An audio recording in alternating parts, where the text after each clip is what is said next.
Jadi kalau Bunda ingin bertanya ke Ahilman, apakah ibadah saum kita berhasil? Apakah tilawatil Quran kita ketika Ramadan berhasil? Apakah qiyamul lail kita ketika Ramadan berhasil? Apakah kita semua mendapatkan Lailatul Qadar atau tidak? Itu semua bisa Bunda lihat bagaimana kualitas hidup Bunda pasca Ramadan. Termasuk bagaimana kehidupan Bunda di bulan Syawal ini. Jadi orang yang bertakwa pasca Ramadan itu, dia makin paham apa yang menjadi tujuan hidupnya, apa yang menjadi orientasi hidupnya, apa yang menjadi tugas selama hidupnya, yakni senantiasa mendekatkan dirinya kepada Allah Subhanahu wa taala. Jangan terlalu memusingkan apa yang hari ini terjadi dengan diri kita. Siapkan bekal kita untuk akhirat kita nanti. Sok perbaiki diri kita, perbaiki semua apa yang Allah perintahkan kepada kita, tinggalkan apa yang Allah larang dalam kehidupan kita, agar kemudian kita bisa mendapatkan urusan apa? Akhirat kita.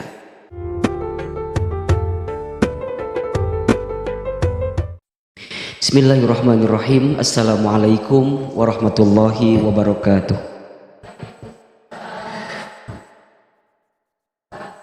Alhamdulillahirabbil alamin. Alhamdulillahilladzi an'ama alaina bi ni'matil imani wal islam. Asyhadu an la ilaha illallah wahdahu la syarikalah wa asyhadu anna Muhammadan abduhu wa rasuluh. Allahumma shalli ala sayyidina Muhammadin wa ala alihi wa ashabihi ajma'in. Rabbi a'udzubika min hamadatis syayatin wa a'udzubika rabbi ay yahdurun. Subhanaka la ilma lana illa ma 'allamtana innaka antal alimul hakim. La haula wala quwata illa billahil aliyyil azim. Bunda yang dirahmati Allah, jamaah Majlis Ta'lim As-Sakinah, yang mudah-mudahan semua dalam rahmat Allah Subhanahu wa taala. Segala puji kita panjatkan kepada Allah Subhanahu wa taala yang pada kesempatan pagi hari ini Allah masih melembutkan hati kita, meringankan langkah kita, dan memudahkan kesempatan kita untuk berjumpa di Majlis Ilmu As-Sakinah. Mudah-mudahan semua langkah Bunda ke tempat ini mampu menggugurkan dosa yang pernah kita lakukan. Dan kita juga berharap kepada Allah, semoga siapapun di antara kita yang boleh jadi pagi ini sedang punya masalah, sedang punya persoalan, sedang punya kesulitan, semoga Allah angkat setiap kesulitan kita. Bunda yang dirahmati Allah, hari ini kita sedang berada di bulan Syawal. Syawal itu punya makna, artinya peningkatan. Kenapa bulan setelah Ramadan itu disebut dengan bulan Syawal? Karena Allah Subhanahu wa ta'ala menginginkan kita semua yang sudah berhasil bertemu dengan madrasah yang bernama Ramadan, kita bisa menjadi pribadi yang meningkat dalam kualitas kehidupan kita. Jadi selama 1 bulan penuh di bulan kemarin kita sudah bertemu dengan Ramadan, dan selama Ramadan kita banyak menunaikan amal ibadah, menunaikan amal soleh. Apa yang Allah inginkan? Yang Allah inginkan adalah pasca Ramadan kita bisa berubah menjadi pribadi yang lebih baik dari hari-hari kita yang sebelumnya. Hal ini juga sekaligus menunjukkan kepada kita, seseorang yang berhasil dari ibadah Ramadan yang dia tunaikan tidak hanya dilihat ketika ibadah Ramadannya, tapi akan dilihat pasca Ramadan. Jadi kalau Bunda ingin bertanya ke Ahilman, apakah ibadah saum kita berhasil? Apakah tilawatil Quran kita ketika Ramadan berhasil? Apakah qiyamul lail kita ketika Ramadan berhasil? Apakah kita semua mendapatkan Lailatul Qadar atau tidak? Itu semua bisa Bunda lihat bagaimana kualitas hidup Bunda pasca Ramadan. Termasuk bagaimana kehidupan Bunda di bulan Syawal ini. Nah, oleh karena itu, apa yang kita hadirkan pada kesempatan pagi hari ini adalah bagian cara kita untuk semakin menunjukkan diri kita yang lebih baik di hadapan Allah Subhanahu wa Ta'ala. Karena jangan sampai ada nasihat dari para ulama, kun robbaniyan wala takun ramadhaniyan. Apa? Wow gitu ya. Nah, gitu kehalangannya. Ya, Le Minerale sponsor. Ini aja ya. Baik. Jadi ada nasihat kun robbaniyan wala takun ramadhaniyan. Jadilah engkau hamba Rob, hamba Allah, jangan menjadi hamba Ramadan. Ya. Kenapa ada nasihat seperti ini? Karena boleh jadi kita itu semangatnya ketika Ramadan saja gitu loh. Tapi di luar Ramadan kadang-kadang tidak semangat, betul atau tidak? Punten, Ahilman mau tanya, Bunda ketika Ramadan bisa menghatamkan Al-Quran. Sekarang sudah hari ke-14 Syawal, sudah berapa juz yang kita baca? Jangan-jangan ngalengit Quran, masuk ke dalam lemari lagi dan segala macam. Betul atau tidak? Kalau ketika Ramadan Bunda mendirikan sholat qiyamul lail, maka bagaimana kualitas qiyamul lail kita pasca Ramadan? Bagaimana tahajud kita di bulan Syawal ini? Dan begitu seterusnya, begitu seterusnya. Maka oleh karena itu Bunda yang dirahmati Allah, seseorang yang bertemu dengan Syawal, setelah dia bertemu dengan Ramadan, diawali dengan dia bertemu dengan Idul Fitri. Idul Fitri itu maknanya Id artinya kembali, Fitri artinya suci. Sehingga orang yang bertemu dengan Idul Fitri artinya kembali kepada kesucian. Ustadz Hilman, kenapa disebut kembali kepada kesucian? Karena seseorang yang bertemu Idul Fitri berarti dia sudah melalui hari-hari Ramadan, dan selama Ramadan dia menunaikan banyak ibadah, dan setiap ibadah yang kita tunaikan ketika Ramadan itu berpotensi mengampunkan dosa-dosa kita. Semua ibadah. Saum Ramadan mengampunkan dosa-dosa kita. Qiyamul lail, sholat tarawih ketika Ramadan mengampunkan dosa-dosa kita. Infak sedekah mengampunkan dosa-dosa kita. Tilawatil Quran mengampunkan dosa-dosa kita. Jadi semua amal ibadah Ramadan kita itu berpotensi mengampunkan dosa-dosa kita, sehingga ketika kita bertemu dengan Idul Fitri kita kembali kepada kesucian. Dan hari ini jika Bunda selama 1 Syawal sampai 14 Syawal ini mungkin tidak ada dosa yang kita lakukan, tidak ada maksiat yang kita kerjakan, insya Allah kita masih berada dalam kesucian itu. Sehingga kita seringkali menyampaikan ketika masuk Idul Fitri satu ungkapan, satu ucapan yang seringkali Bunda hadirkan. Apa ucapannya?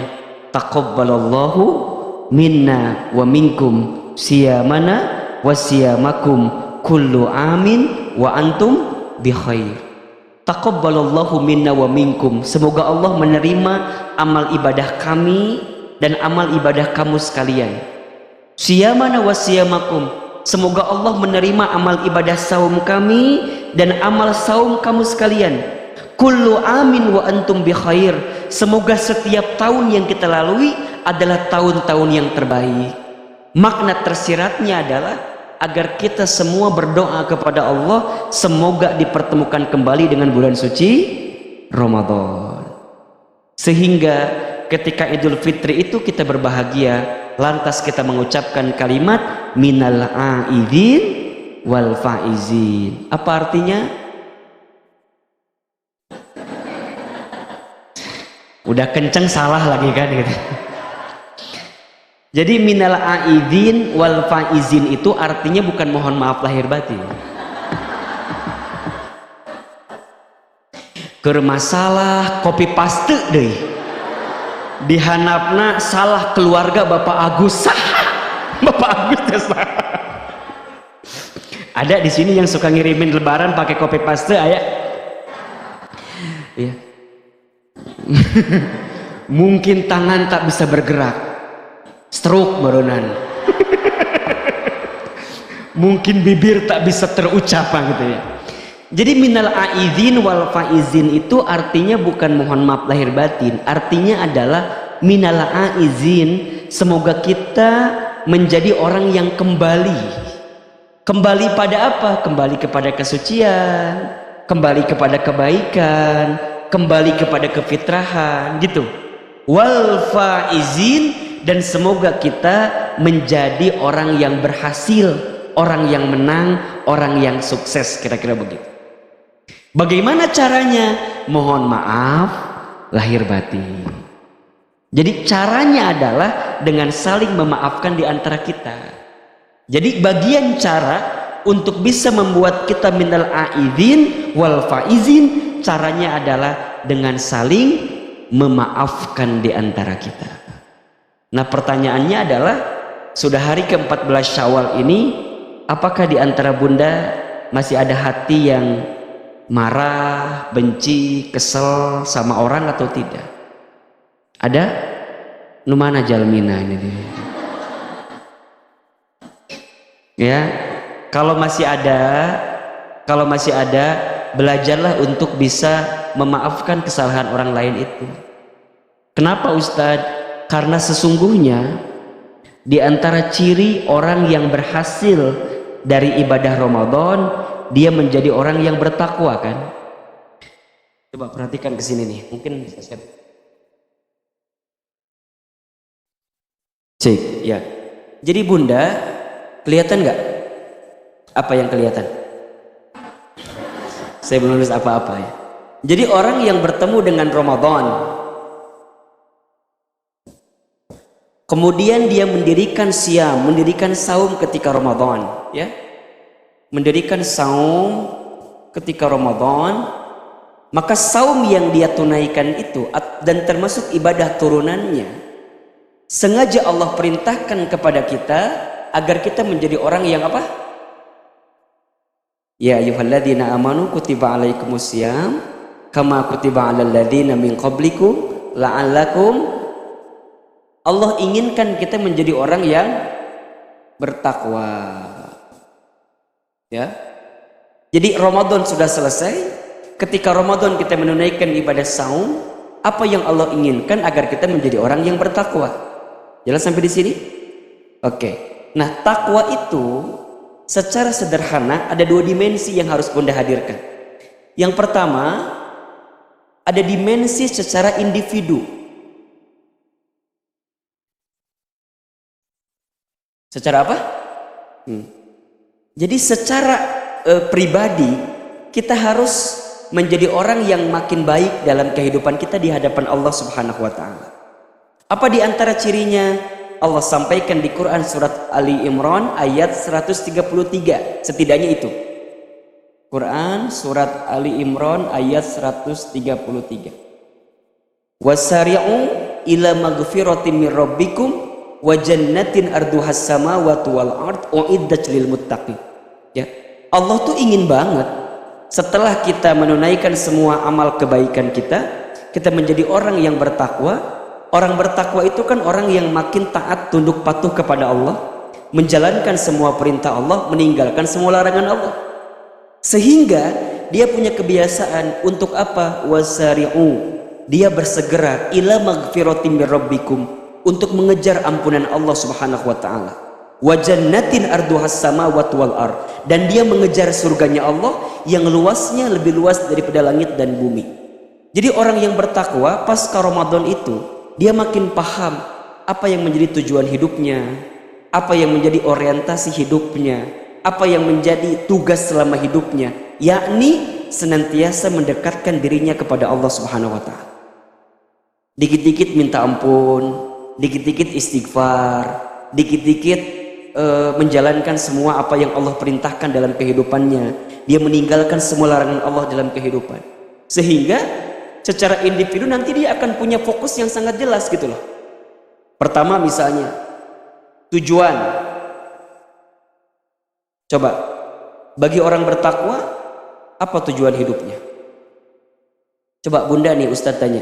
Bunda udah hidup berapa tahun selama ini? Ya tergantung wajah memang kelihatan ya. Boleh jadi ada yang 40 tahun, 50 tahun, sok Ahilman tanya. Sudah bertahun-tahun Bunda tahu nggak tujuan kita tuh apa sih sebenarnya? Bukan. Tujuan tuh berarti goals. Yang kita inginkan tuh apa sih? Hah? Surga, oke. Yakin masuk surga? Oke. Sebelum masuk surga apa dulu tiketnya? Meninggal dulu. Nah, karena meninggal heula ieu teh. Bunda ingin masuk surga, kan ada tiketnya tuh. Tiketnya tuh apa selama hidup ini? Apa? Amal. Bunda tuh beramal untuk dapetin apa?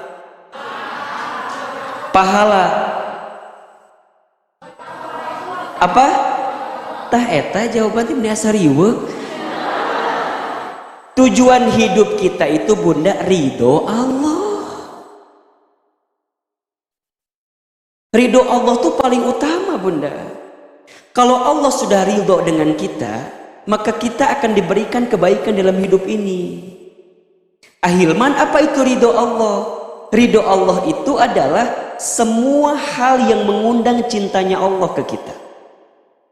Jadi ridho Allah itu akan datang saat kita menjalankan apa yang Allah sukai, apa yang Allah senangi. Jelas? Jadi bukan apa yang kita sukai, tapi apa yang Allah sukai. Bunda, pagi ini ada dua pilihan. Antara taklim dengan senam zumba. Contoh ini mah. Sok menurut Bunda, di antara dua pilihan itu, antara taklim dengan senam, mana yang kira-kira Allah lebih ridho? Belum tentu. Kalau taklimnya niatnya bukan karena Allah, belum tentu Allah ridho. Betul nggak?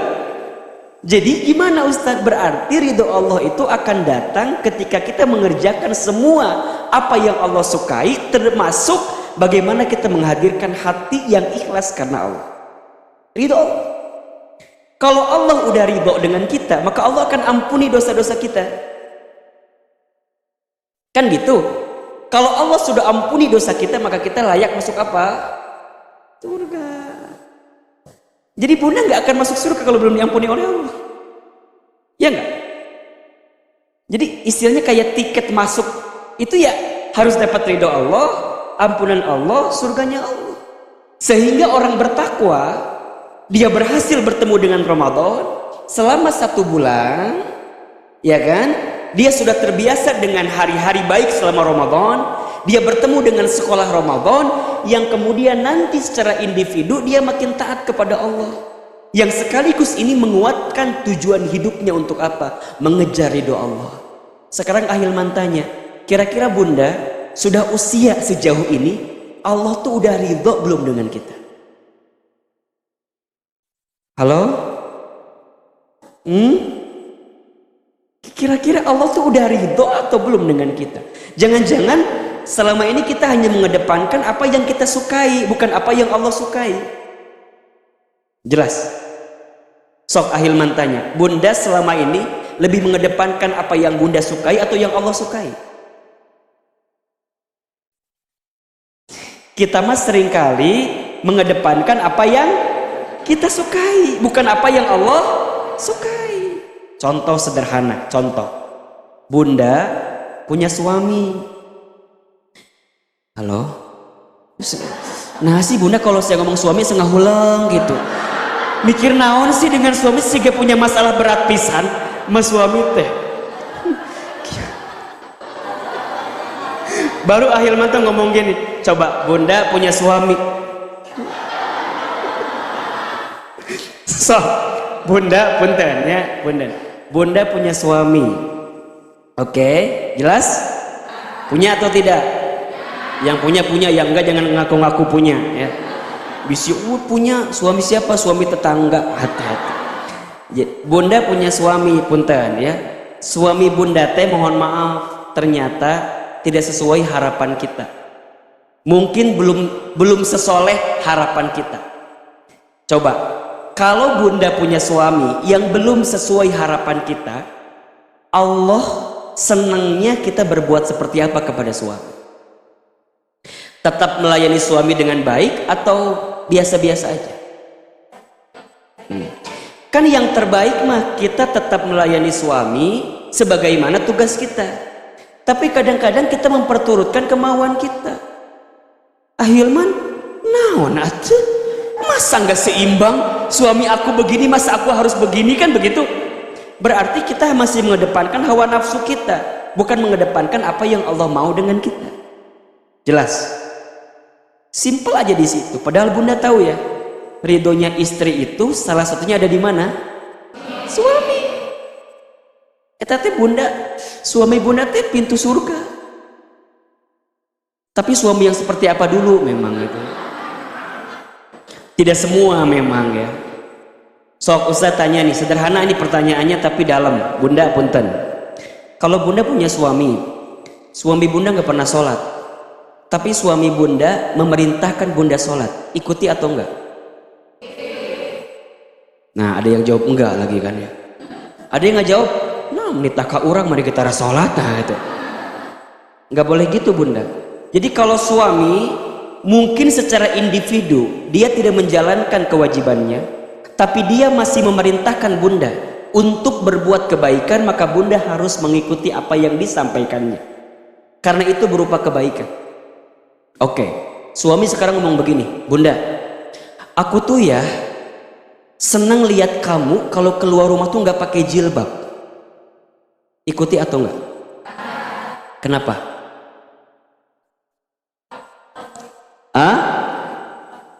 Oke, karena melanggar syariat Allah, iya kan? Berarti kita itu harus tunduk patuh kepada suami selama suami memerintahkan sesuatu yang memang diperintahkan oleh Allah dan tidak melanggar aturan Allah. Bunda mau ngaji, izin ke suami, suami nggak ngizinin, berangkat atau tidak? Salah. Coba, bunda mau ngaji, izin ke suami nggak ngizinin, berangkat atau tidak? Oke.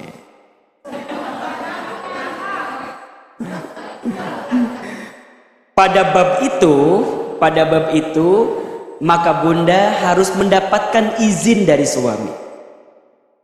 Kalau suami minta bunda jangan berangkat karena satu dan lain hal, yang boleh jadi suami tahu apa alasannya, maka bunda tidak boleh berangkat walaupun itu ngaji. Kecuali gimana caranya Ustadz? Karena ngaji itu bunda masih punya alternatif untuk melakukannya di tempat lain atau dengan cara yang lain. Beda dengan jilbab yang tadi. Jelas kira-kira?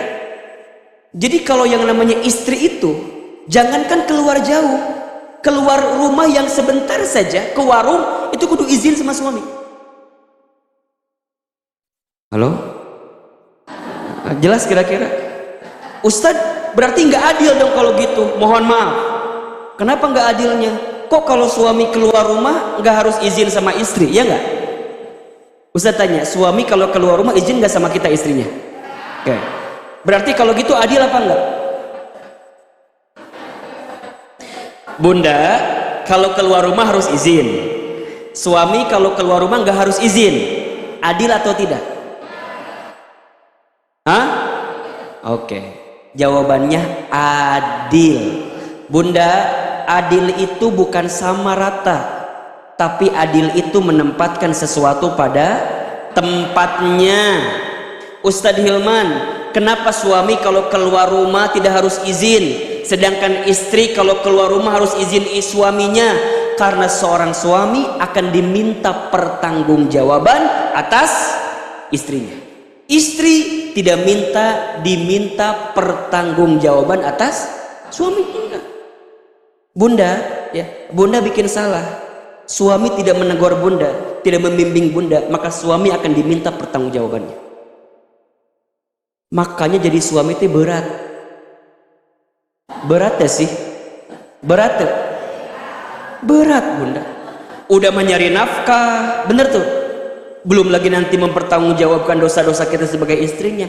Mata kena ulah nambah beban ke suami teh. Ini kan wajah-wajah pemberi beban semua ya. Iya bener. Berat bunda. Jadi suami itu beratnya luar biasa. Makanya wajar suami bebannya berat, sehingga Allah berikan apa kepada suami? Ridho kita itu ada di siapa? Di suami. Wajar. Makanya Ustadz Hilman nanya, punten mohon maaf, kenapa sampai hari ini saya masih belum mau naon sih teteh? Poligami cina ya. Ustadz mah kenapa masih belum mau untuk poligami? Bukan tidak ya, tapi belum ya. Iya bener tuh. Kan ari tidak mah takutnya, iya kan? Ya bener tidak? Ada yang salah dengan kalimat saya? Enggak. Jadi saya mah bunda, kenapa sampai hari ini belum mau poligami? Satu jawabannya, saya belum tentu siap dan mampu untuk poligami. Satu aja belum tentu bisa mempertanggungjawabkannya. Oh berarti Ustadz kalau yang sudah siap boleh dong poligami. Wallahu alam kebalikan. Tapi kalau bunda nanya ke saya, Ustadz Hilman mau poligami atau enggak? Saya jawab enggak. Tahun ini mungkin enggak. Enggak ya, saya boleh. Jujur saya enggak. Bunda ya, karena beratnya luar biasa. Makanya jadi suami itu berat, tanggung jawabnya berat, sehingga bunda harus memastikan bagaimana ridhonya kita itu bisa dapat dari yang namanya suami kita. Sampai kemudian kita akan mendapatkan ridhonya Allah, ridhonya sahabat ampunan Allah, surganya. Ini tujuan kita.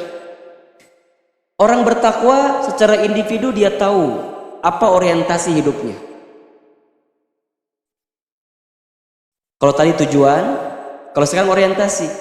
Apa orientasi itu? Orientasi itu dasar dia melakukan sesuatu itu apa sih? Jawabannya adalah akhirat.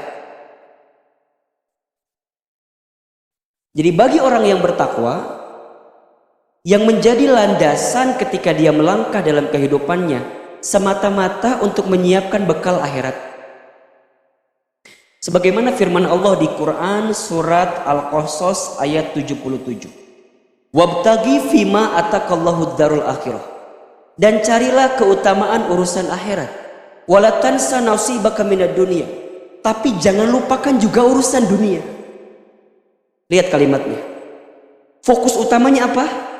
Akhirat. Dunia hanya penyerta saja. Islam itu tidak melarang kita mencari dunia, tidak. Islam itu memerintahkan kita untuk mencari dunia, tapi jadikan dunia kita untuk mendapatkan apa?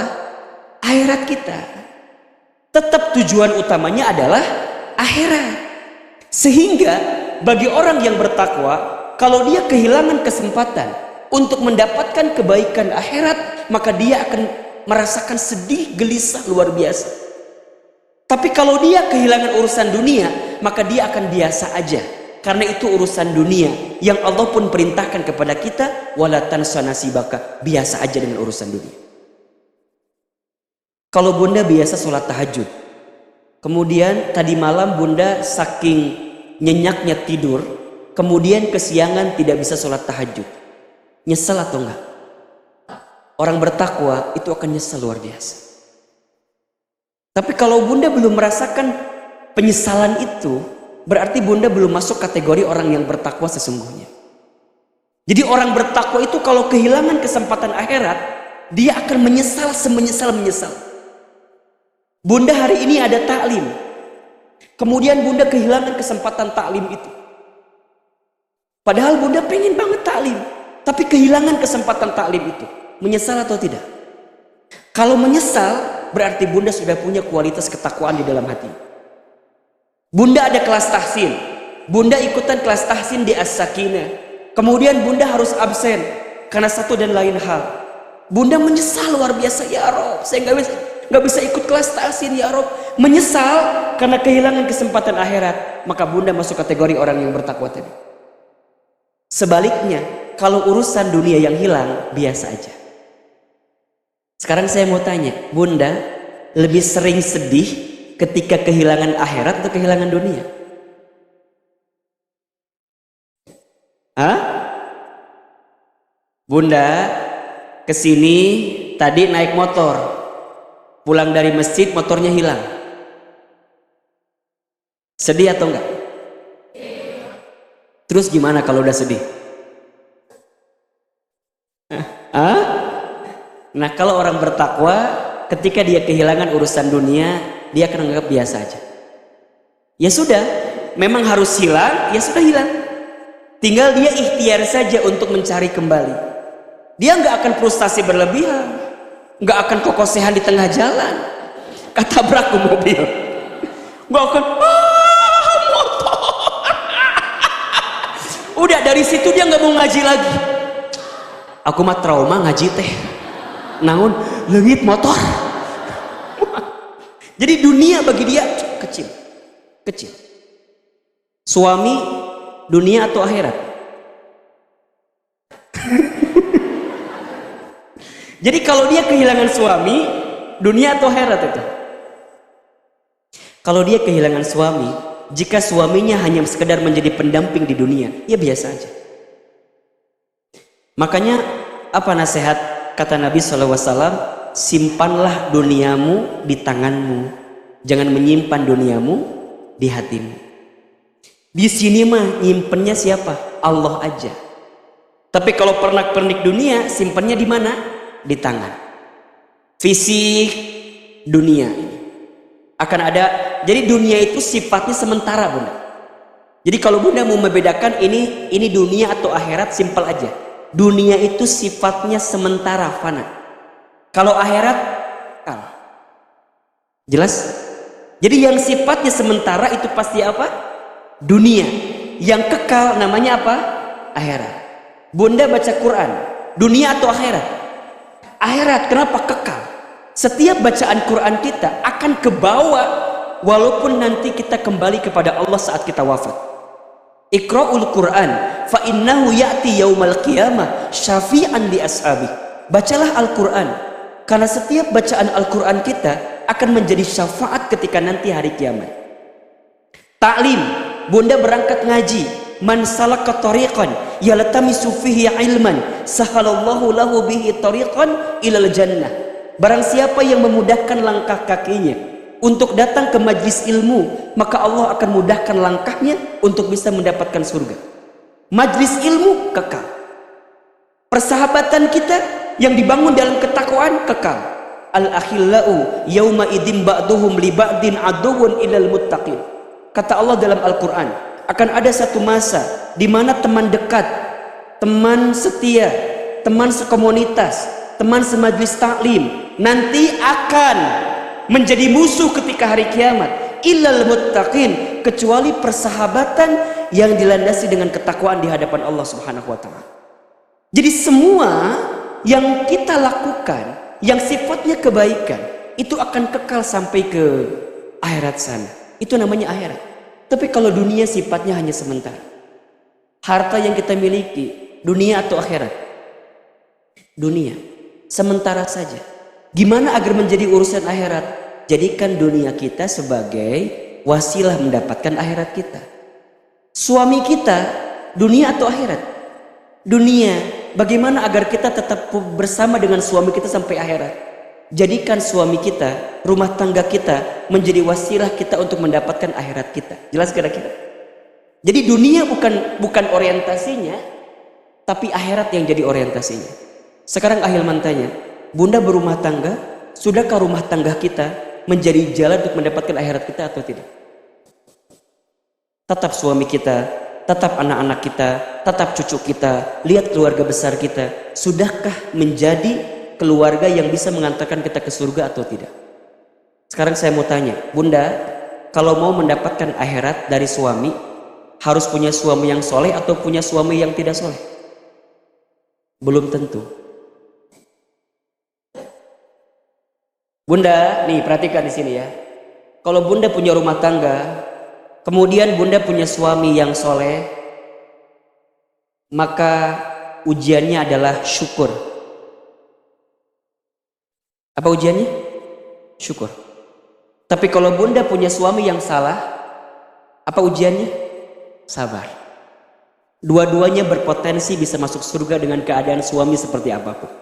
Makanya kalau bunda pernah mendengar baiti jannati, apa itu artinya? Rumahku, surgaku. Apa maknanya? Rumah seperti surga gitu. Ayat di dia gitu. Jadi rumahku, surgaku itu maknanya adalah bagaimanapun keadaan rumah kita bisa mengantarkan diri kita masuk ke dalam surganya Allah Subhanahu wa Ta'ala. Khadijah itu dijanjikan sebagai perempuan yang masuk surga karena punya suami yang soleh, Muhammad sallallahu alaihi wasallam. Fatimah menjadi perempuan yang dijanjikan masuk surga karena punya orang tua yang soleh, yaitu baginda Muhammad sallallahu alaihi wasallam. Tapi bunda harus lihat, ada seorang perempuan bernama Asiyah binti Muzahim dijanjikan masuk surga karena sabar punya suami Fir'aun yang tidak salah. Di sini ada yang punya suami kayak Fir'aun? Ada? Ada kayak Fir'aun? Baik. Bunda, setidak soleh suami bunda di rumah, saya yakin tidak seperti Fir'aun. Betul? Paling seperti Korun lah. Tidak. Jadi gimana Ahilman?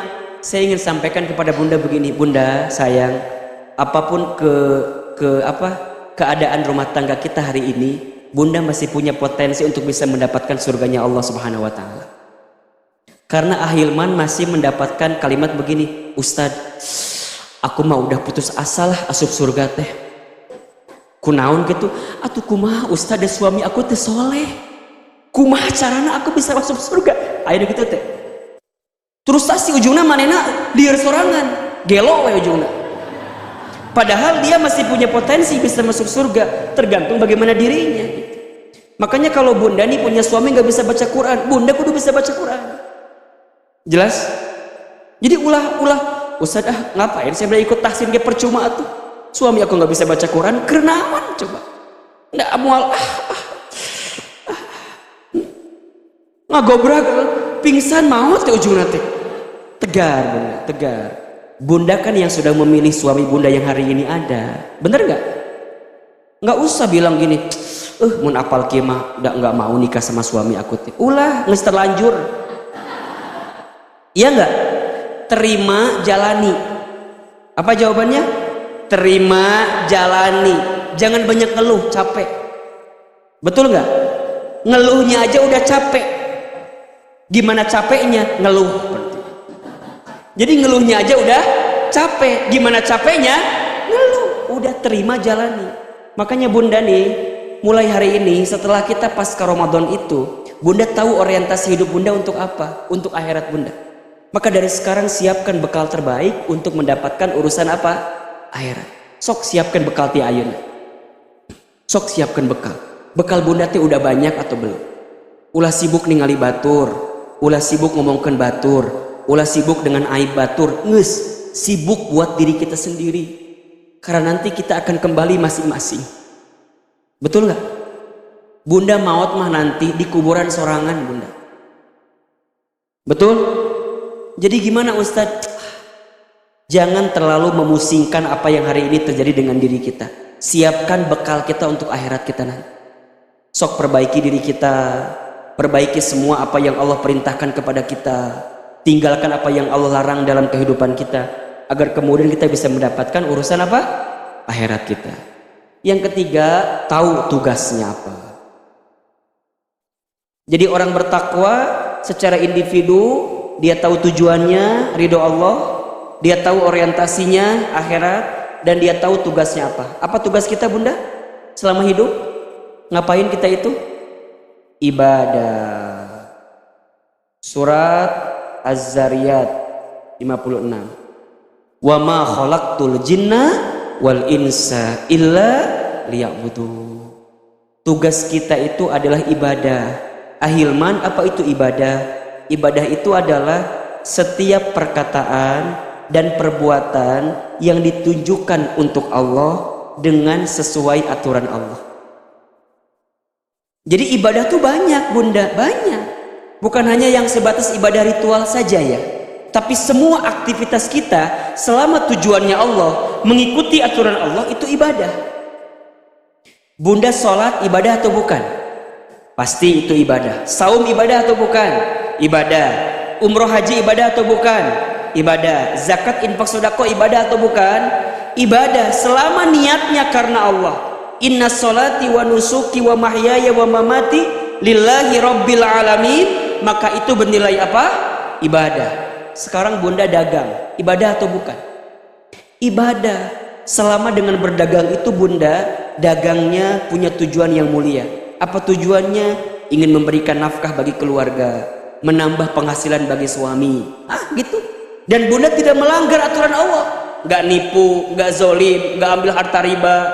Kemudian bunda nggak jual sesuatu yang buruk-buruk. Bunda nggak ngurangin timbangan, bunda nggak ngurangin kualitas barang, maka itu menjadi ibadah. Jadi ibadah itu semua perkataan perbuatan yang ditujukan untuk Allah dengan cara Allah, itu namanya apa? Ibadah. Dan boleh jadi lebih banyak ibadah yang non ritual dibanding ibadah yang ritual. Betul apa enggak? Bunda masak ibadah atau bukan? Ibadah. Tapi kemunker masak, bunda ngadumel, ngomong tepara ruku, kesal sama suami, jadi ibadah atau hente? Hilang ibadahnya. Jelas? Jadi ibadah itu semua perbuatan kita yang ditujukan untuk Allah, untuk mengejar ridhonya Allah. Karena tahu tugas bunda adalah ibadah kepada Allah. Sok Ahilman tanya, punten, ngepel tugas suami atau istri? Suami. Tugas siapa? Suami. Nyuci baju tugas suami atau istri? Suami. Nyuci piring tugas suami atau istri? Suami. Ya, masak tugas suami atau istri? Suami. Oke. Jadi semua tugas rumah tangga tugas siapa? Suami. Tugas istri apa? Baik. Tugas suami itu adalah qanitatun hafidhatun bima hafidhallah. Tugas istri itu adalah tunduk patuh kepada suami. Jadi kalau suami nyuruh ngepel, kalau suami nyuruh masak, kalau suami nyuruh nyuci piring, kalau suami nyuruh nyapu, berarti jelas. Berarti selama ini bunda menjalankan tugas di rumah tangga bukan tugas bunda, tapi tugas bunda dalam rangka patuh kepada suami sebagai bagian ibadah kepada Allah Subhanahu wa Ta'ala. Jelas gak kira-kira? Jadi ulah ngadumel.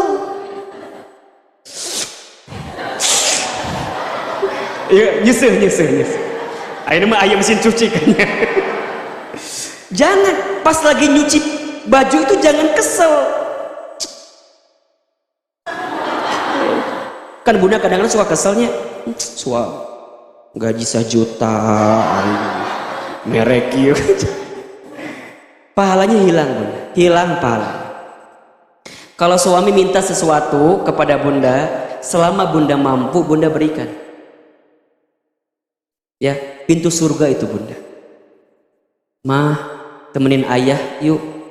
Ayah, tanggal sabaraha ieu teh? Ayah mah jatahna awal bulan. Tanggal 1 sampai 5, punten. 5 kaluhur mah punten we. Digembok. Gak boleh bunda. Ibadah. Bunda, jadikan setiap hari kita apa? Ibadah. Kamu suami istri mah ibadahnya teh every minute, setiap detik. Bunda, jadi rumah tangga itu ibadah yang paling lama, ibadah yang paling panjang. Betul atau tidak? Bunda menatap suami dengan penuh kecintaan, itu ibadah. Makanya bunda kalau lagi ada suami di rumah, liatin.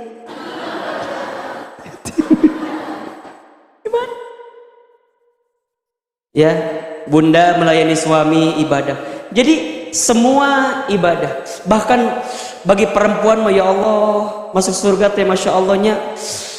Sampai kata Nabi diberikan satu kabar gembira bagi kita wahai para istri. Apa kata Nabi?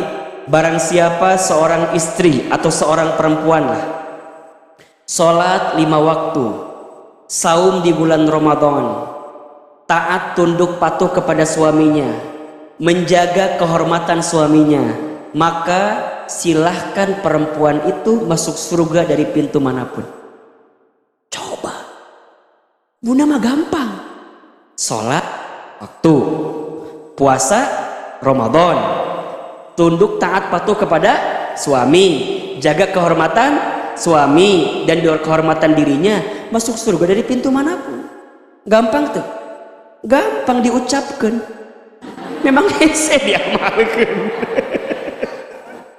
Ya, Ustad, nya gampang diucapkan, hese diamalkan. Wajar pahalana naon? Surga. Lamun gampang mah pahalana kipas angin, rice cooker, payung, betul nggak? Makanya susah. Terus gimana tuh Ustad? Sok belajar. Sok ke Bunda di list aja yang tadi coba. Sholat, coba. Bunda aman gak sholatnya hari ini? Insya Allah. Puasa Ramadan? Insya Allah. Taat pada suami? Hah? Sok insya Allah. Gak apa-apa, tanya gak apa-apa. Di list. Apa aja? Kira-kira apa yang suami minta ke kita belum kita turutin sampai hari ini?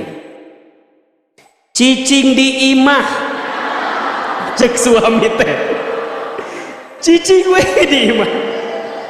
Aduh, ini agak berat Ustaz. Oke, nggak apa-apa, checklist. Nggak apa-apa, ayah, mama nggak apa-apa nggak keluar rumah. Tapi tiap bulan 50 juta aman? Aman tuh? Mama nggak apa-apa nggak keluar rumah. Tapi ayah ajarin mama tahsin Quran. Itu. Cek si ayah teh, lamun ayah nu ngajar sesat mah. Itu bisa ngajar. Oh, checklist ke Bunda. Naon deui? Misalnya suami Bunda minta Bunda masak. Udah belum masak? Dah. Nyuruh ke kita agar badannya tetap proporsional. Berarti penampilan tetap oke. Wajah harus seperti 17 tahun. Harus banyak lah. Bunda bilang oke, kalau mama begini berarti bapaknya kudu six pack. Atau menyesuaikan. Ya.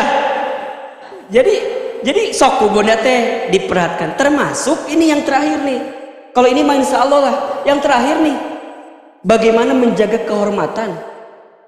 Bunda mohon maaf ya, ternyata kita itu masih banyak para istri yang tidak bisa menjaga lisannya di depan suaminya. Hati-hati. Jadi Bunda harus belajar bersyukur, menerima. Bukankah Bunda pernah mendengar satu hadis, begitu banyak perempuan yang ditempatkan di api neraka karena apa? Karena mereka kurang berterima kasih, kurang menerima kepada siapa? Suaminya.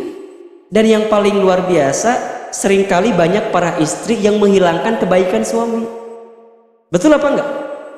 Ustadz, dah aku mah selama nikah 20 tahun asal can pernah jalan-jalan.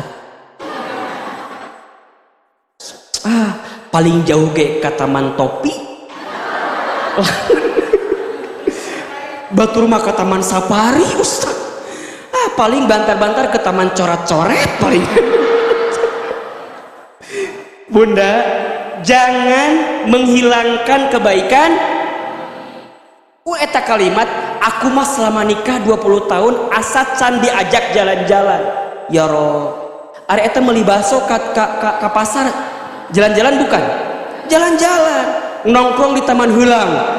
Jalan-jalan bukan? Jalan-jalan ke Taman Topi, nongkrong meuli jagung bakar. Jalan-jalan ke Taman Coret-coreta, popotoan hungkul meuli mah henteu. Da teu boga duit teh. Eta jalan-jalan atau bukan? Jangan menghilangkan kebaikan suami. Hati-hati Bunda. Saya paling gak suka kalau ada ibu-ibu yang curhat ke saya, rata-rata gitu curhatnya, Ustadz, aku mah selama nikah nggak pernah bahagia. Hari malam pertama bahagia ente, mending ngahilangkeun eta teh ka suami. Jangan begitu atuh kalimatnya. Mungkin begini kalimatnya, Ustadz, saya tuh sekarang sedang tidak bahagia. Iya enggak? Tapi kalau diumumkan semua, Ustadz, saya mah selama nikah sama suami asa belum pernah mendapatkan kebahagiaan. Aku teh udah lama pengen curhat ke Ustadz teh. Coba kalau suami aku kayak Ustadz ya. Wah, jadi panjang coba. Dari curhat ka dia jadi kaditu coba. Matak Ustadz mah bunda, aduh punten pisannya. Kalau udah ada yang curhat dan curhatnya langsung menjelekkan suami, pohon maaf, Ustadz mah langsung skip dah. Skip, punten, mangga keluar. Kumaha gitu? Kalau ada masalah di rumah tangga kita, jangan nyalahin pasangan kita. Nyalahin siapa? Suami kita. Jangan nyalahin kita, jangan nyalahin pasangan kita, nyalahin siapa? Kita. Jadi bunda tuh kalau pas cerita gini kira-kira kalimatnya, Ustadz, mungkin saya tuh punya masalah karena banyak dosa saya. Ah itu lebih enak. Tah atau gitu mikir, adik itu banyak kan lebih enak ke saya. Kita mah kadang-kadang suka ngebalikin ke suami kita, ngebalikin ke pasangan kita. Coba lisan, belajar. Termasuk juga ini pesan bagi para suami. Para suami juga harus pandai menata hati, menata kata di depan istri kita kan. Istri itu kalau sedang bicara cukup satu, diam, dengarkan. Itu aja. Jadi kalau kita datang ke kondangan nih sama istri kita kan suka ditoel-toelnya. Oke, di kondangan jaga matanya. Kita jaga mata. Cek suami teh, nya mah insya Allah. Emang kenapa sih mama cek gitu sama bapak teh? Pak inget di kondangan teh gelis-gelis cantik-cantik, inget mamah paling cantik. Suami nggak usah ngomong harusnya mah iya aja. Baik mah, iya mah gitu. Kalau ngomong, mah emang kunaon sih? Kan gitu kan? Emang kunaon sih? Mencurigaan banget ke papa teh. Bapak inget sejarah membuktikan. Ternyata si bapak pernah punya masa lalu teh gitu, yang pernah membuat sesuatu yang tidak baik di hati istrinya. Udah pak, gak usah banyak ngomong. Kalau istri bicara langsung aja.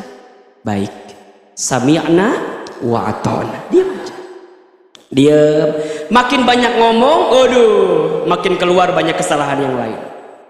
Emang kunaon sih mah? Bapak ingat sejarah membuktikan. Bapak teh setiap pulang dari kondangan pasti aya nomor WhatsApp anyar wae. Terus selama kondangan tah moal nyaman. Pak atuh dah. Bapak mah gak pernah dengerin mama sekali-kali mah atuh pak. Mama teh sedih. Ya udah atuh bapak kudu kumaha ayeuna. Udah pokokna turunkeun mama di hareup. Aduh eta. Kalau suami sudah mendapatkan kata-kata dari istri, turunkan mamah di depan. Dieur eta teh. Direm kumaha? Digas ngomong wae kan. Set, direm akhirnya. Set. Ya mah turun. Kamu tega ya sama Tita turun. Tega. Ya udah tuh aku teh kudu kumaha. Kamu yang keluar suami teh. Kamu tega ya aku suruh nyupir sendiri gitu bawa mobil kamu. Jalan magang perut istrinya teh. Kenapa mah perutnya? Nanya, atuh lihat mama kumaha wajahnya. Oh ya udah. Mama lapar ya. Ulah nanya. Ya sudah. Nanya apa sih kan? Ya udah, mama mau makan apa, ya kan? Apa jawaban istri biasanya? Bunda, kalau dapat jawaban terserah, tahu nggak? Seperti membunuh hati suami. Liur. Mama mau makan apa tuh mama?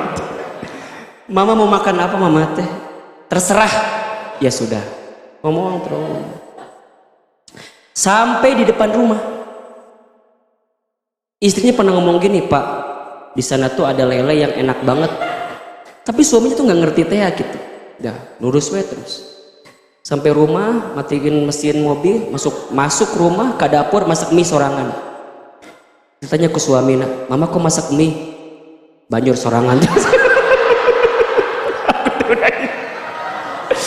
Aduh, ya Allah, ya Robbana ya Karim. Jadi bunda ya, panjang coba. Dari awal kondangan, di kondangan gak jadi ke kondangan karena berantem, di jalan juga mau diturunkan juga gak jadi, pengen makan terserah, sampai rumah masak mie terjadi, diguyurkan ke orang. Tuh kan, kalau yang ngerasa mah ketawa ya, tapi udah pasti ada yang begitu. Jadi bunda memang ya, jadi istri soleha itu gampang diucapkan tapi berat dilakukan. Makanya lihat dong tagline As-Sakinah. Terlahir sebagai wanita itu takdir, namun menjadi soleha itu pilihan. Maka yuk gabung di As-Sakinah Muslimah. Jadi promesi jadi gitu. Ya Allah bunda. Sok bunda. Sekarang tanggal 14 Syawal kita harus menjadi pribadi yang bertakwa secara individu. Tapi bukan hanya individunya, ya, tapi juga harus takwa secara sosial. Secara apa? Sosial. Jadi individu tuh kita belajar hidup makin dekat ke Allah, makin taat ke Allah. Jadi bunda, kalau sedang ada masalah dalam urusan dunia kita, ingat Allah aja. Ingat dunia kita pasti akan selesai. Seberat apapun masalah bunda, jangan menjadi orang yang seakan-akan paling banyak masalahnya. Biasa aja, badai pasti berlalu, hujan pasti berhenti, jomblo pasti menikah, gitu aja, tenang ya. Ombak pasti ada surutnya, ya enggak?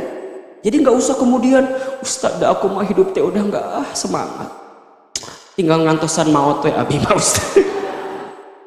Ayo mulai bunda yang hari ini hidupnya dihabiskan dengan air mata, hapus air matanya, buka hatinya, melangkah lebih baik.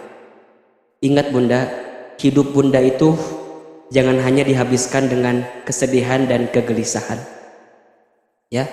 Jangan menghadirkan kegelisahan dengan terlalu khawatir terhadap masa depan kita.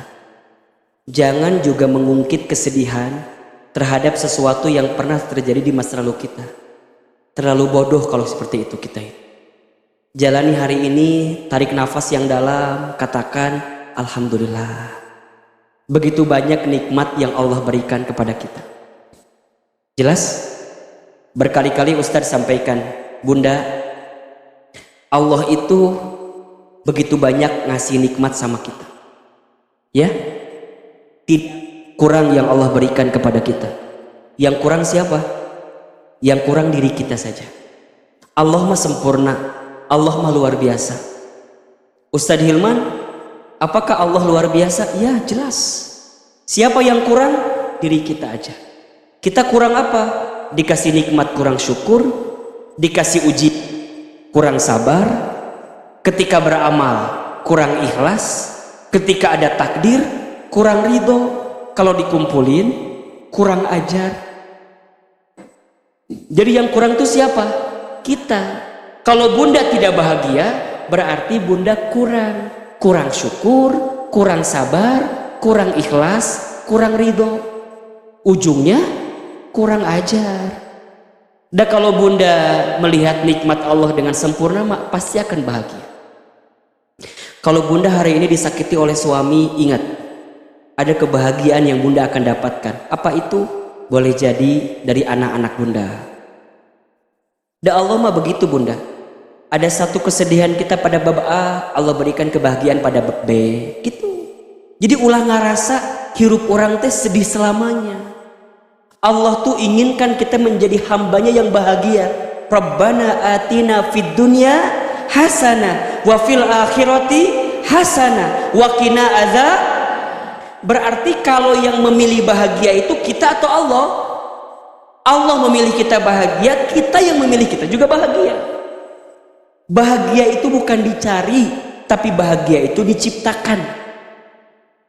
Ada orang yang mencari kebahagiaan dengan harta, belum tentu yang hartanya banyak bahagia. Betul nggak? Banyak yang hartanya melimpah, nggak bahagia. Ada orang yang mencari bahagia dengan pangkat jabatan tinggi, belum tentu bahagia. Betul? Ada orang yang bahagia dengan punya rumah yang luas, belum tentu. Ada orang yang rumahnya luas, tapi seakan-akan sempit rumahnya. Ada orang yang mengejar bahagia dengan mobil yang bagus, belum tentu. Mobil yang bagus belum tentu bahagia, malah kemudian jadi malah sengsara buat dirinya. Bahagia itu diciptakan, bukan dicari. Bunda bisa menciptakan bahagia sesuai dengan kriteria bunda masing-masing.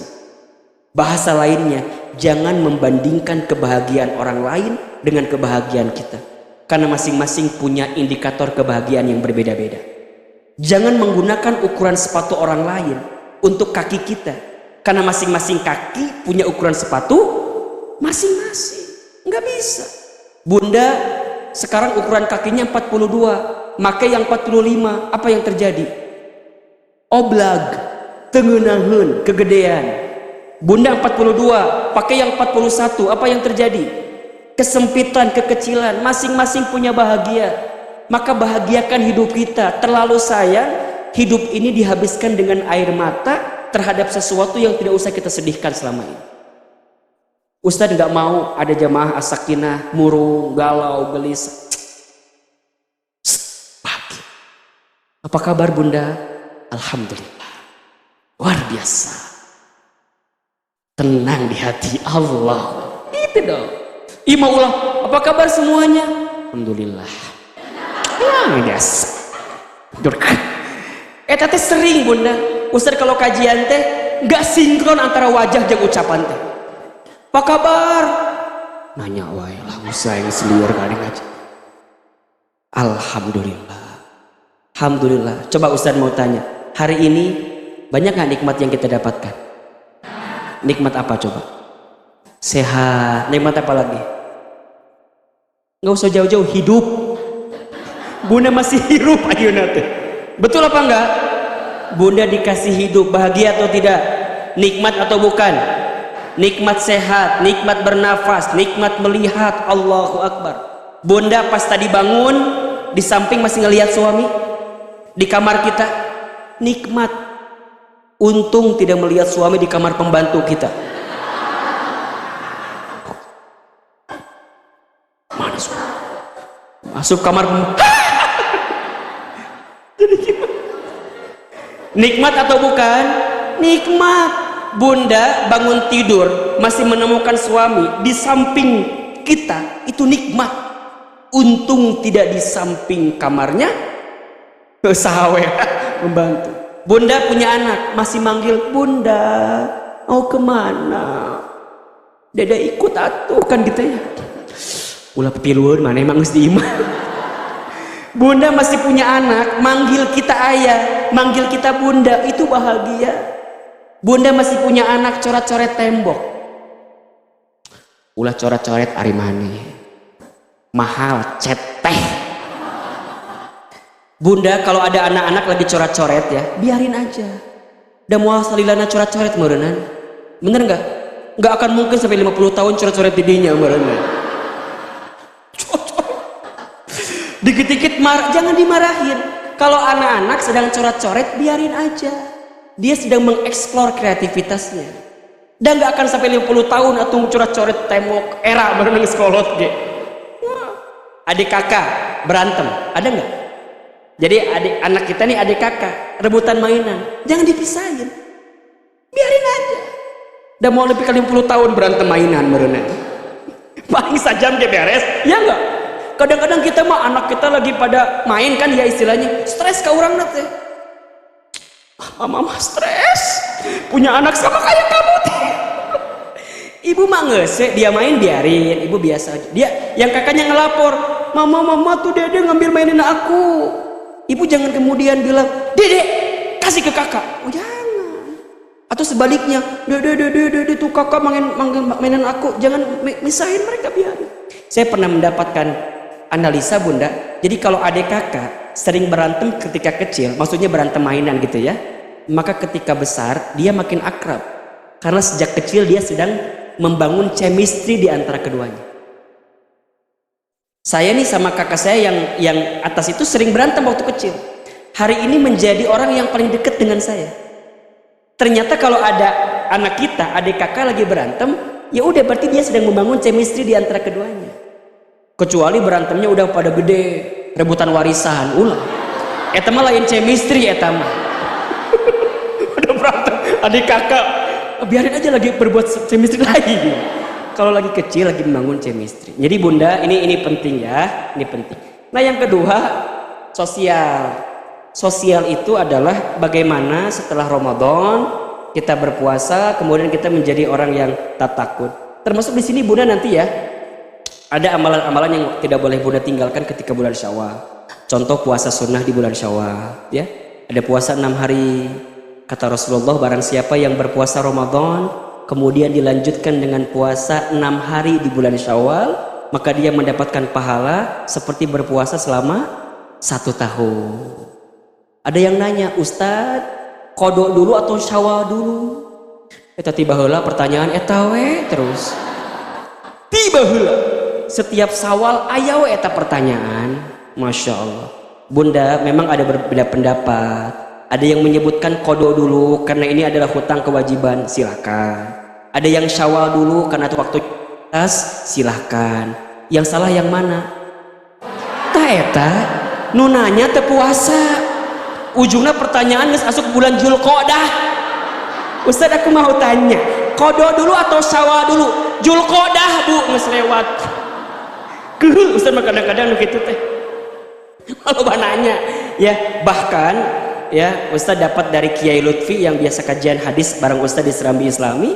Jadi kita itu boleh meniatkan qodho dengan Syawal sekaligus. Jadi dapat qodhonya, dapat Syawalnya.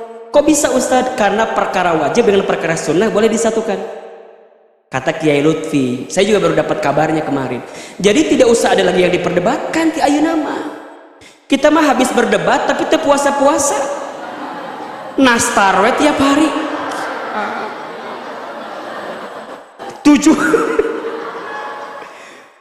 7 hari pertama Syawal, Ustaz, opor belum habis. Tamu masih banyak. Hampers juga masih banyak, Ustaz. Jadi belum puasa, lanjut deui. Hari ke-10 kedua mulai. Kan padahal banyak tuh. Hari ini luar biasa tuh. Ayamul bid juga dapat, puasa sunnah Syawal juga dapat. Tapi kadang-kadang aya we alasan teh. Ustaz, lagi pada sibuk halal bihalal. Jadi aya we godaan bau teh puasa teh.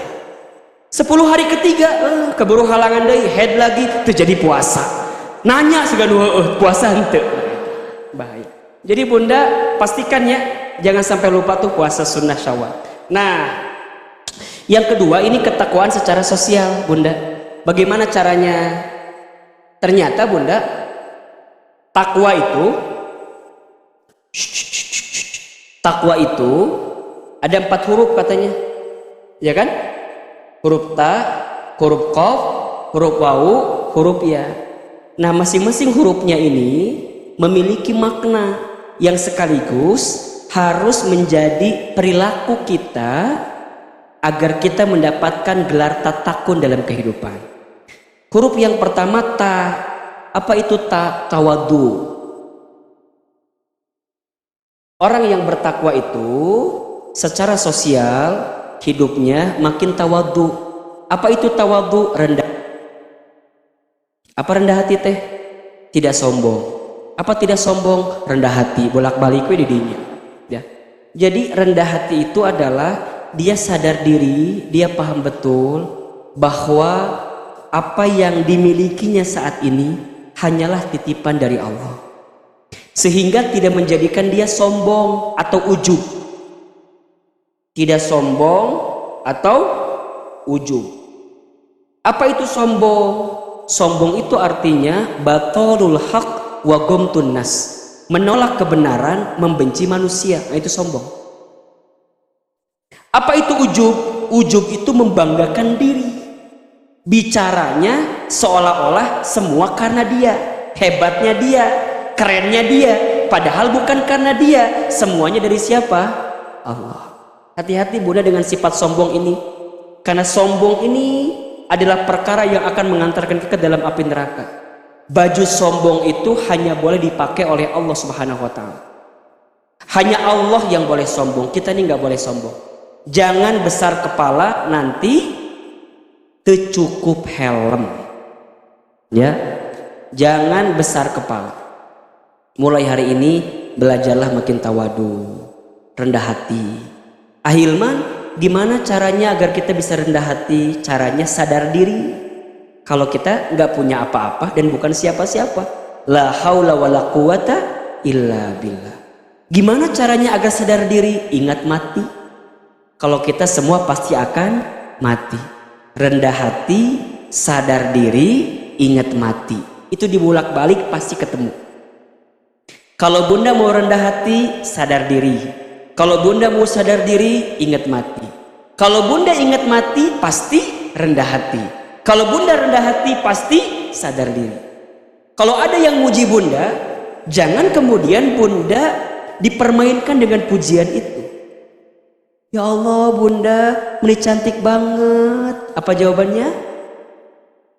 Alhamdulillah, hadza min fadli Rabbi. Ini semua dari Allah. Bunda, cantik banget. Itu nyanyi atau pasti. Dia make up aku mah mahal kali. Itu si gamane. Semua balikin ke Allah. Bunda punya anak soleh, punya anak berprestasi. Ini semua izin siapa? Gak boleh bilang, nya tuh anak orang mah pinter, da kumaha mamahna. Lamun pinter kumaha mamahna, lamun bodoh. Ustad, da anak aku mah aduh bodoh pisan di sekolah teh. Kunaon gitu? Nggak tahu sih, karena mah gara-gara bapana. Dah baheula bapana di sekolah teh bodoh pisan. Boleh, Bu. Jadi orang yang rendah hati mah ngelihatnya ke kita. Kalau dia bicara, bicaranya bukan membesarkan dirinya, tapi membesarkan siapa? Allah. Bunda, tipis-tipis ujub teh. Siganu bukan ujub padahal ujub. Ustad, alhamdulillah, bunda mah memang sih tidak belum soleha banget Ustad. Tapi insya Allah setiap malam gak pernah lewat tahajud Ustadnya. Ya Ustad. Eta teh tipisnya, siga bukan ujub padahal dia sedang menceritakan dirinya. Bunda pernah nggak ada yang menemukan begini kalau nanya, Ustadz mau tanya terkait dengan jam ketika sholat tahajud, yang paling utama tuh jam berapa ya Ustadz? Karena bunda masih bukan sombong ya, paling jam 2:30 subuh bangun teh. Kira-kira boleh atau enggak? Eta kalimat pertanyaan ya, tapi ada bumbu-bumbu menceritakan dia bangun 2:30. Tipis-tipis. Terus gimana bagusnya Ustadz? Udah langsung atuh pertanyaannya. Ustadz, jam terbaik tahajudnya jam berapa? Cukup, gak usah pakai embel-embel. Ustadz, apa hukumnya ngegibah? Cukup, gak usah ditambahin bumbu yang lain. Ustadz, aku mah punya teman ya Ustadz. Jadi teman aku teh namanya Bu Ida ya. Nah Bu Ida teh Ustadznya lamun masak tehnya sok asep nate nyampe ke rumah saya. Kira-kira itu teh termasuk perkara yang diharamkan tidak Ustaz? Saya bukan gibah ya Ustaz, eta teh gibah. Ngomongkan Cida eta teh. Jelas kira-kira? Hati-hati dengan sifat apa? Ujub atau sombong. Orang yang bertakwa sifatnya tawadu. Huruf qaf itu apa? Qanaah. Apa? Qanaah. Apa itu qanaah? Qanaah itu merasa cukup dalam urusan dunia. Bukan merasa cukup dalam urusan akhirat ya, bukan. Kalau urusan akhirat gak boleh merasa cukup, harus merasa kurang. Tapi kalau urusan dunia harus merasa cukup. Bun, ngaji yuk.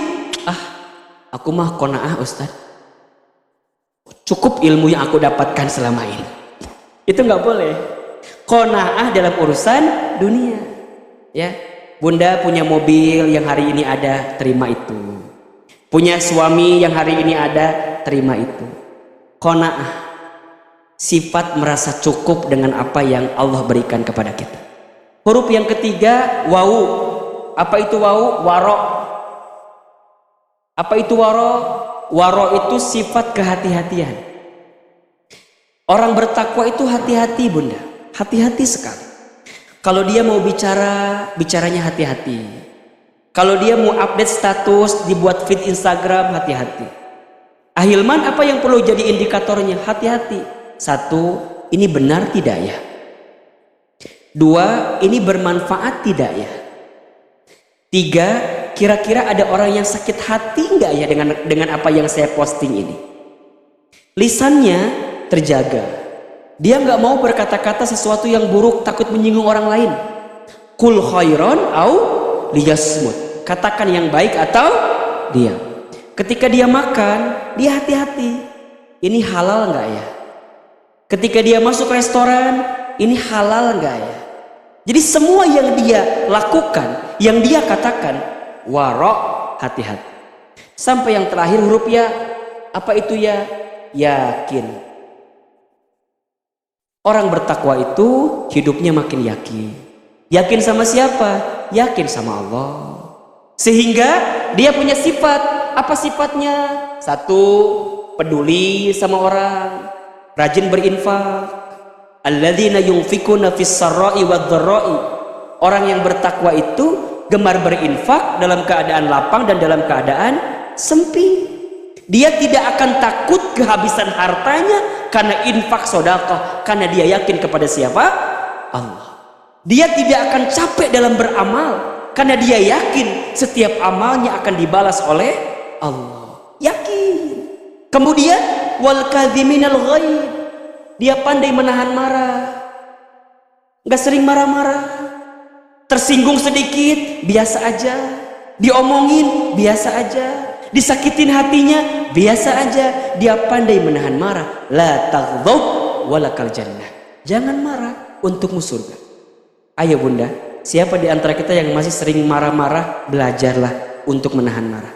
Sifat yang sering marah itulah sifat yang akan mengantarkan keburukan dalam hidup kita.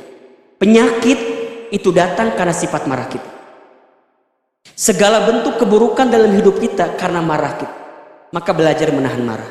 Sampai yang terakhir, wal afina anin nas. Orang yang bertakwa, dia mampu memaafkan orang lain. Masya Allah. Dah, simpel bunda. Hidup ini ada di situ. Kalau bunda sudah menjadi orang-orang yang bertakwa, berhasil dengan ibadah Ramadan yang ditunaikan selama ini, maka insya Allah bunda bisa kembali kepada kesucian. Minal aidin wal faizin. Takwa. Allah inginkan kita menjadi orang bertakwa. Takwa secara individu, takwa secara sosial. Secara individu dia makin tahu tujuan hidupnya untuk dapetin apa? Ridho Allah. Orientasinya apa? Akhirat. Tugas hidupnya ngapain? Ibadah. Secara sosial dia makin apa? Makin baik dalam kehidupannya. Sehingga dia punya 4 sikap yang kemudian tersimpulkan dari huruf-huruf dalam kalimat takwa dalam bahasa Arab. Taknya apa? Tawadhu. Apa itu tawadhu? Rendah hati, tidak sombong, tidak ujub, karena tidak ada yang harus dia sombongkan dalam hidup. Sesungguhnya semuanya akan kembali kepada Allah. Huruf yang kedua apa? Qaf. Apa maknanya? Qanaah. Apa itu qanaah? Merasa cukup dalam urusan apa? Urusan dunia, ya. Tidak akan silau dengan apa yang orang lain miliki. Nggak akan silau.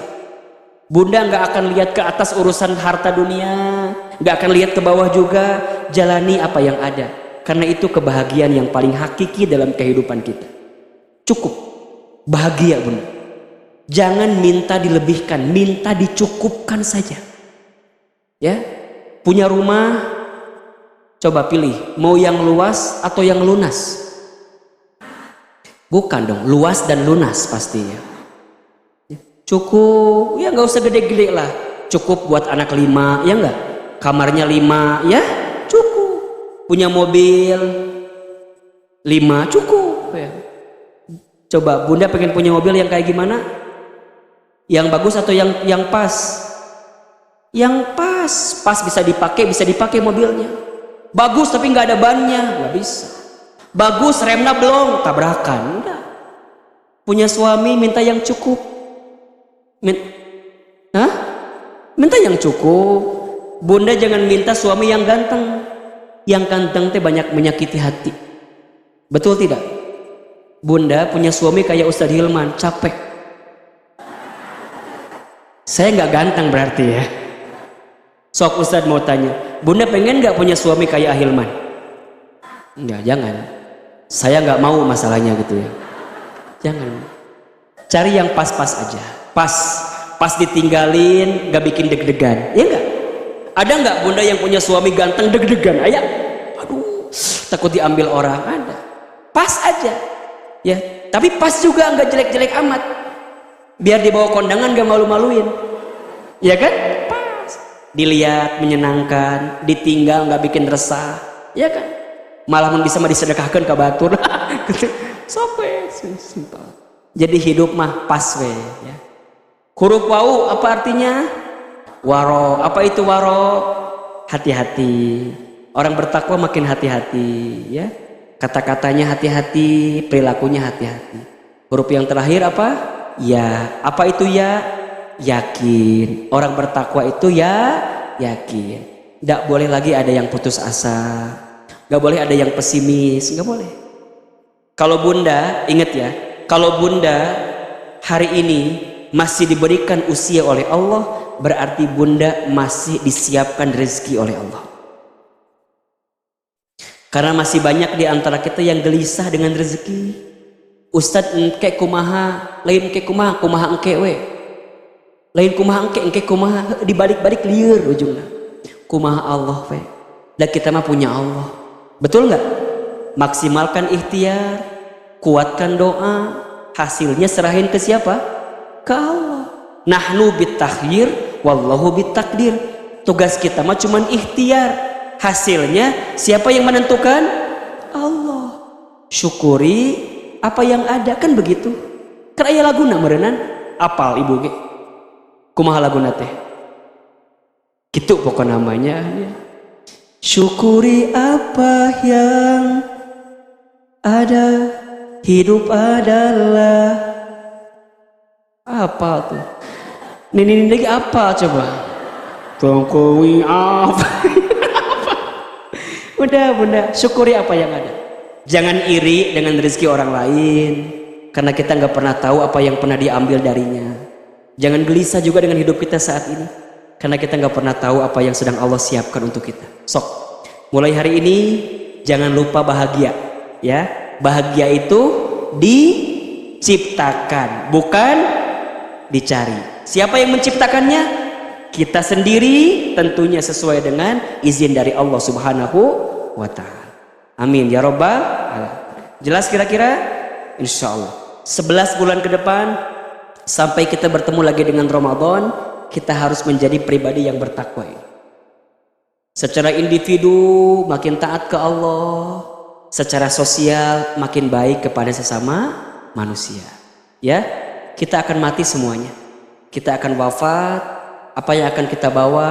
Yang akan kita bawa adalah bekal kebaikan kita selama di dunia.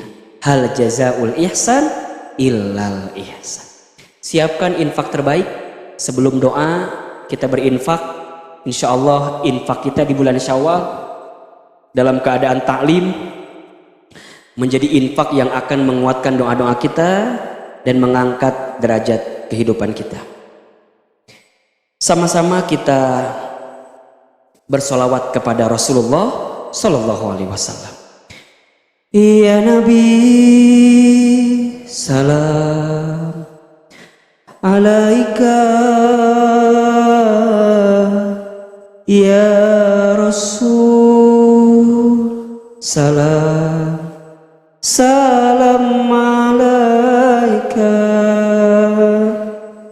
Ya Habib, salam alaika. Salawatullah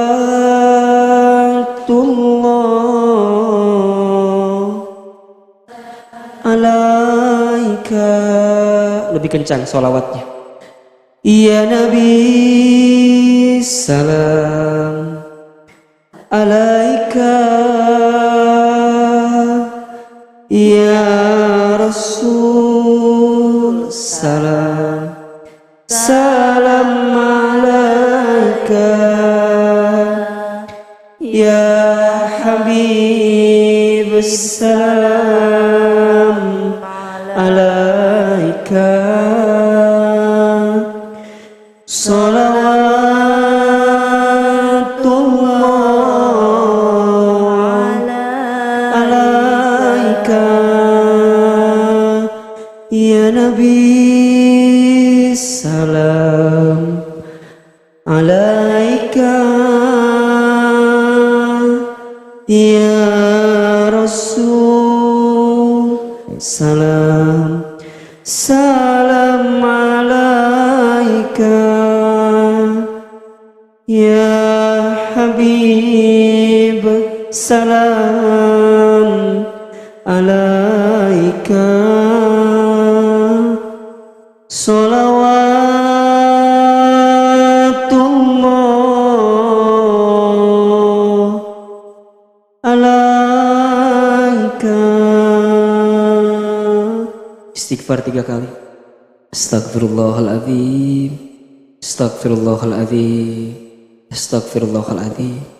Mudah-mudahan yang berinfak, infak semua dibalas oleh Allah Subhanahu wa taala. Infak kita mengangkat derajat kehidupan kita, ingkat kita menghilangkan musibah cobaan dalam kehidupan kita, dan kita semua dimuliakan oleh Allah Subhanahu wa taala. Al-Fatihah. Auzubillahi.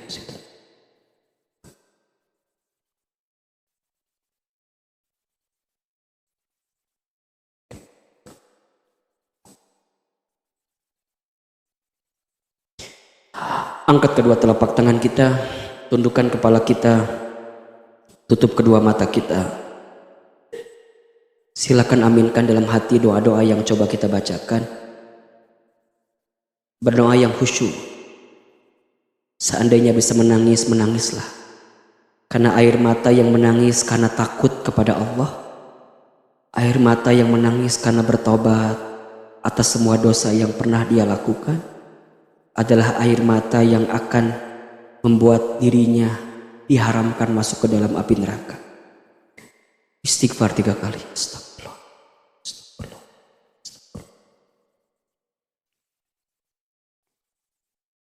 Aminkan dalam hati masing-masing. A'udzubillahi minasyaitonirrajim. Bismillahirrahmanirrahim. Alhamdulillahirabbil alamin. Alhamdulillahirabbil alamin. Alhamdulillahirabbil alamin. Hamdan syakirin, hamdan na'imin. Hamdan yuwafi ni'amahu wa yukafi mazidah. Allahumma salli ala sayyidina Muhammadin wa ala alihi wa ashabihi ajma'in. Ya Allah, ya Rahman, ya Rahim. Duhai Allah yang maha pengasih lagi maha penyayang. Ya Allah, ya Sami', ya Basir. Duhai Allah yang maha mendengar lagi maha melihat. Ya Allah, ya Syahid. Duhai Allah yang maha menyaksikan setiap isi hati kami. Ya Allah, ya Wasi'. Duhai Allah yang maha melapangkan hati kami. Ya Allah, ya Jami'. Duhai Allah yang maha mengumpulkan kami. Ya Allah, hari ini Engkau kembali kumpulkan kami. Hari ini Engkau kembali pertemukan kami. Hari ini Engkau lembutkan hati kami. Engkau ringankan langkah kami. Sehingga kami bisa kembali bertemu, berkumpul di Masjid As-Sofia ini, ya Rabb. Kami mohon kepadamu, tatap kami semua, ya Allah, dengan rahmat-Mu.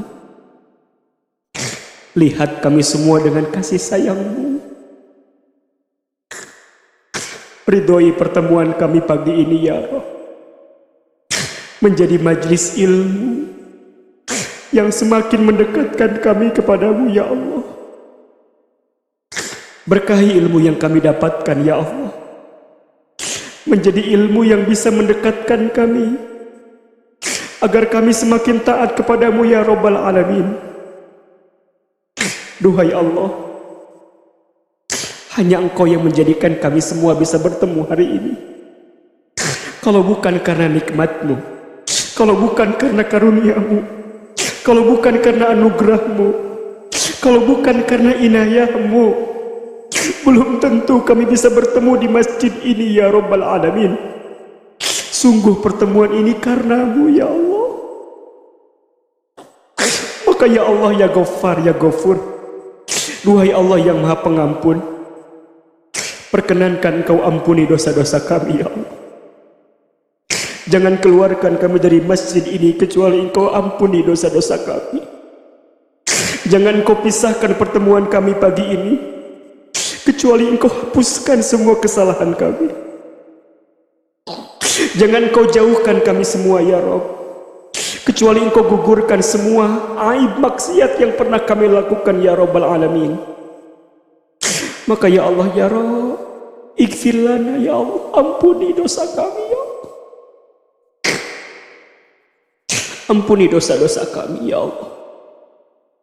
Ampuni dosa-dosa kami ya Allah. Dari mulai dosa yang kecil sampai dosa yang besar, dosa yang kami sembunyikan sampai dosa yang kami buat terang-terangan, dosa yang kami sengaja sampai dosa yang tidak kami sengaja ya Rabb. Dosa mata dari pernah melihat yang haram, dosa lisan sering berbohong, sering berdusta, ingkar janji, pernah menghina orang, sering merendahkan orang lain, sering ghibah, tangan pernah mengambil yang haram, pernah bersentuhan dengan yang haram, perut pernah makan minum yang haram. Mungkin di antara kami ada yang pernah berzina ya Rabb, ampun ya Allah. Kaki dari pernah melangkah ke tempat maksiat ya Allah, ampuni dosa-dosa kami ya Allah. Mungkin ketika kami kemarin Ramadan belum sempurna ibadah saum kami, ketika Ramadan kemarin belum sempurna tilawatil Quran kami, ketika Ramadan kemarin belum sempurna infak sedekah kami, ketika Ramadan kemarin belum sempurna qiyamul lail kami, ketika Ramadan kemarin belum sempurna kami menjaga hati kami, menjaga lisan kami, perut kami berpuasa, kerongkongan kami dahaga dari haus, tapi lisan kami masih sering mengomongin orang lain, membicarakan orang lain, ngegibah ya Allah, ampun ya Allah. Jangan Engkau keluarkan kami dari bulan Ramadan ya Allah, kecuali Engkau ampuni dosa-dosa kami ya Allah. Kami bertaubat ya Allah atas semua dosa yang pernah kami lakukan, apalagi dosa kami kepada kedua orang tua kami ya Allah. Ampuni kami jika pernah menyakiti hati orang tua kami, pernah menyinggung perasaan orang tua kami, pernah menyakiti hati orang tua kami, pernah mengecewakan hati orang tua kami, pernah meneteskan air mata di wajah orang tua kami. Ampuni kami ya Allah. Begitupun salah kami kepada suami kami, kepada pasangan kami.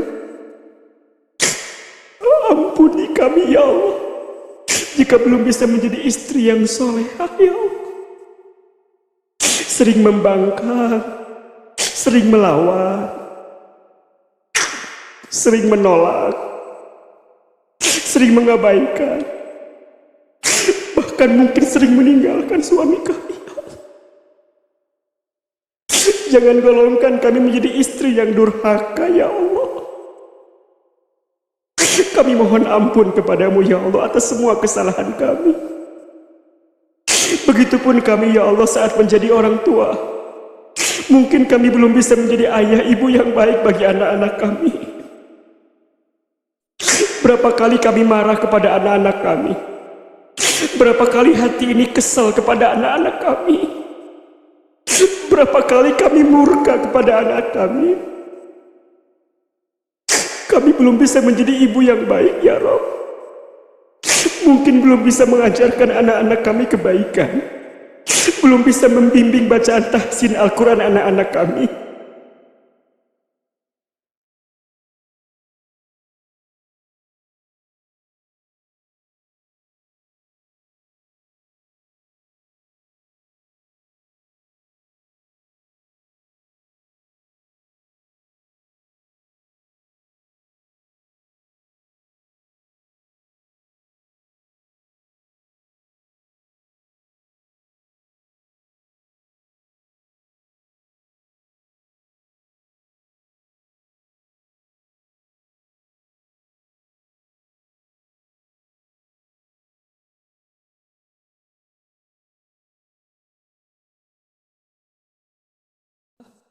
Yang sedang punya kesulitan, perkenankan Kau ya Allah, tunjukkan jalan keluar terbaik atas semua masalah hidup kami ya Allah.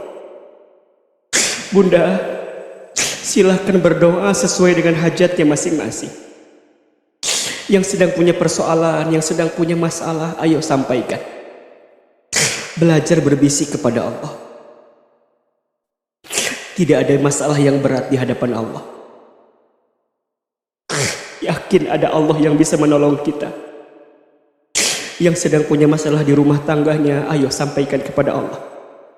Di keluarganya, dalam urusan rezeki hartanya, ayo sampaikan semuanya kepada Allah.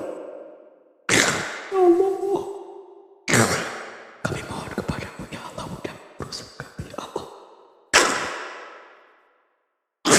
Boleh jadi masalah ini datang karena banyaknya dosa-dosa kami yang terdahulu ya Allah. Boleh jadi persoalan datang silih berganti karena banyak maksiat kami yang terdahulu ya Allah.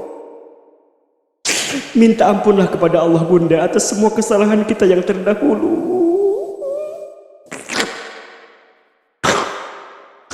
Hasbunallah wa ni'mal wakil.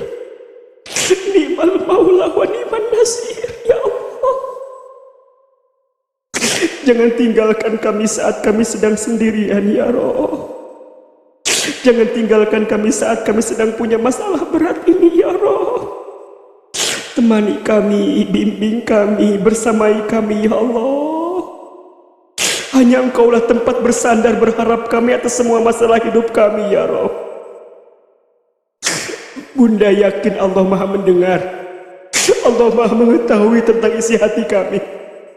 Allah tahu apa masalah berat yang kita hadapi. Allah tahu. Kita serahkan sepenuhnya kepada Allah. Ya Allah, lembutkan hati kami ya Rabb. Ringankan langkah kami ya Rabb. Berikan kekuatan untuk kami ya Rabb. Tunjukkan jalan keluar terbaik untuk kami ya Rabb. Iyyaka na'budu wa iyyaka nasta'in. Ihdinas siratal mustaqim. Siratal ladzina an'amta 'alaihim ghairil maghdubi 'alaihim waladdallin. Ya Rabb, hanya kepadamu lah aku menyembah dan hanya kepadamu lah aku meminta pertolongan. Tunjukkan jalan yang lurus ya Rabb untuk semua aktivitas kehidupan kami, rumah tangga kami, keluarga kami, rezeki kami semua ya Rabb. Kami mohon bimbinganmu, kami mohon arahanmu ya Rabbal Alamin. Maka ya Allah, mulai hari ini berkahi sisa usia hidup kami ya Allah. Berkahi keluarga kami ya Allah. Berkahi rumah tangga kami ya Allah. Berkahi suami kami ya Allah, pasangan hidup kami ya Allah. Lembutkan hatinya ya Rabb. Hanya Engkau yang melembutkan hati suami kami, pasangan kami ya Rabb. Kami mohon, jadikan rumah tangga kami sakinah mawaddah warahmah ya Rabb. Berkahi anak cucu keturunan kami ya Allah. Soleh-solehahkan anak-anak kami ya Allah. Semua soleh-soleha ya Allah. Kami ingin saat nanti kami tua, anak-anak kami merawat kami, menghormati kami, menjaga kami ya Allah. Takdirkan di antara anak-anak kami ada yang hafal Al-Quran, ada yang bisa memahami Al-Quran, bisa mengamalkan Al-Quran.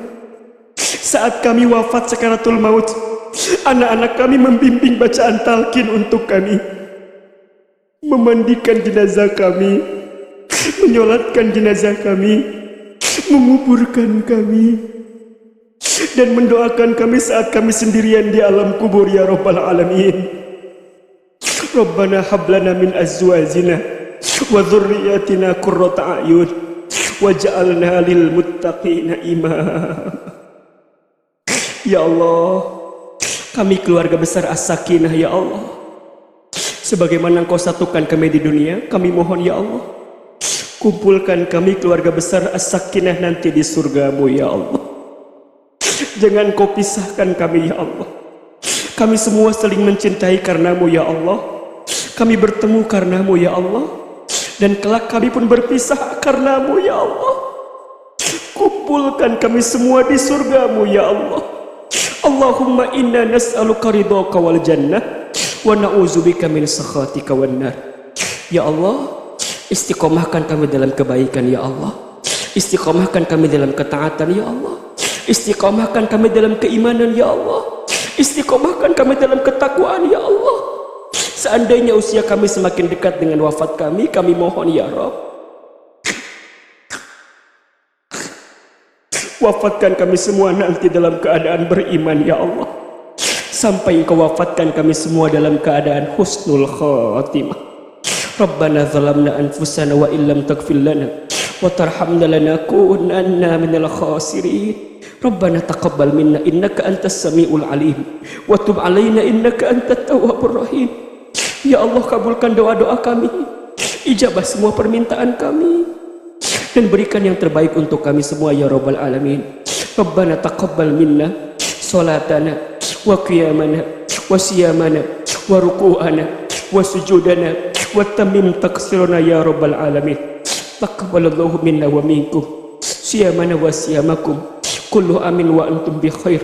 Rabbana atina fid dunya hasanah wa fil akhirati hasanatan wa qina azabannar. Subhana rabbika rabbil izzati amma yasifun wa salamun alal mursalin walhamdulillahi rabbil alamin.